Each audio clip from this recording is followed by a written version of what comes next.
Danish Queen tests positive for COVID day after Queen Elizabeth II's funeral. Skipping breakfast could affect children's mental health, study says.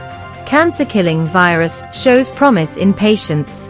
Hong Kong to end COVID hotel quarantine policy. Japan to lift restrictions on foreign tourists.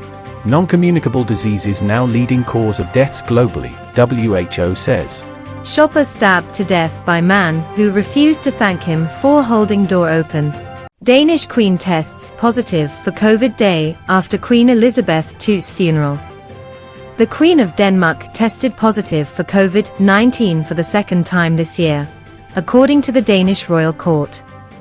Following the diagnosis on Tuesday evening, Queen Margrethe II cancelled her appointments for this week. On Monday, the 82-year-old monarch was among 2,000 people who attended Queen Elizabeth II's state funeral. Following the death of the British monarch, she is Europe's longest-serving head of state. She and Queen Elizabeth were third cousins, both descended from Queen Victoria. Queen Margrethe has been immunized against COVID and tested positive in February of this year, when she was experiencing mild symptoms.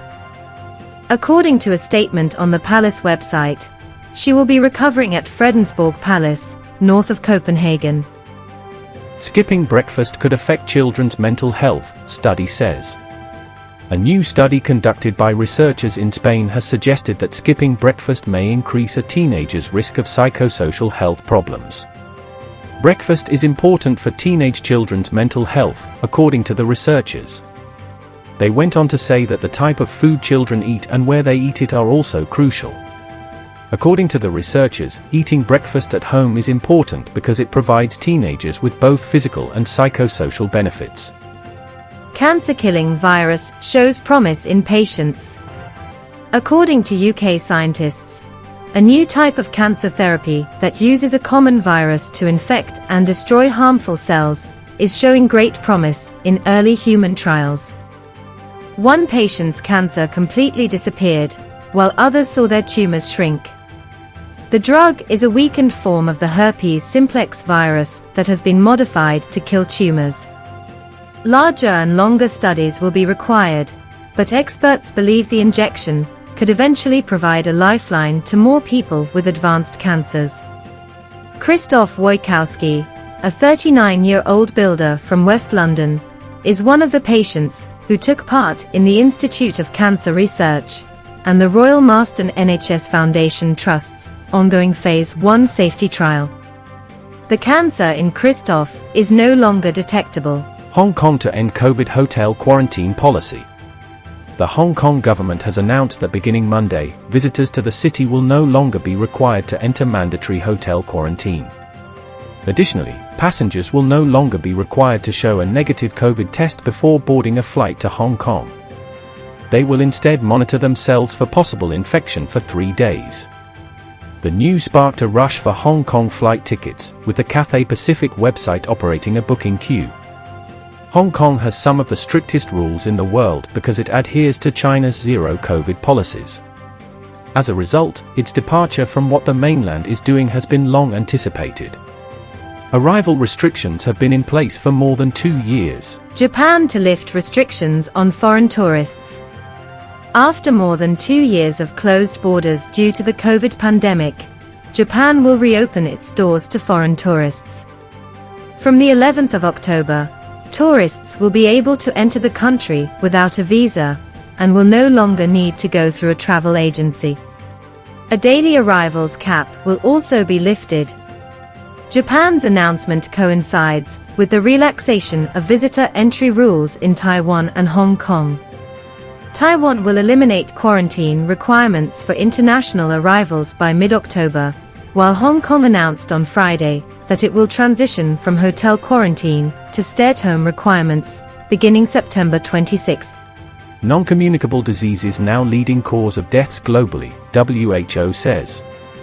According to the World Health Organization, non-communicable diseases such as heart disease, cancer, diabetes, and lung disease have surpassed infectious diseases as the leading causes of death worldwide. The WHO stated that NCD account for nearly 3/4 of all deaths worldwide, with someone under the age of 70 dying of an NCD every 2 seconds. In an effort to reduce the burden of non-communicable diseases, WHO Director General Dr. Tedros Adhanom Ghebreyesus released a report on Wednesday urging leaders worldwide to take immediate action on NCD, which cause 17 million premature deaths each year. This report is a reminder of the true scale of the threat posed by NCD and their risk factors, Dr. Tedros added. Shopper stabbed to death by man who refused to thank him for holding door open. A man was stabbed to death after complaining to another customer about not saying thank you when he held the door open for him. As a violent crime wave sweeps New York City, the 37-year-old was stabbed outside a Brooklyn smoke shop. The victim, who has not been identified, was stabbed around 10:20 p.m. on Tuesday after holding the door open for a fellow customer walking into the 4th Avenue Tobacco Road Corp in Gowanus. The victim is said to have become enraged after questioning the suspect about why he did not say thank you.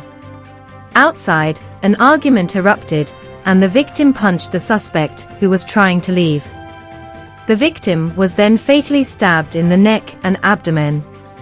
The victim was taken to Brooklyn Methodist Hospital, where he was sadly pronounced dead. For your daily global health news, visit www.StayWellWorld.org. Please do well to subscribe, like, share and comment. If you've already subscribed, turn on the notification icon so you don't miss any update. Thank you for watching.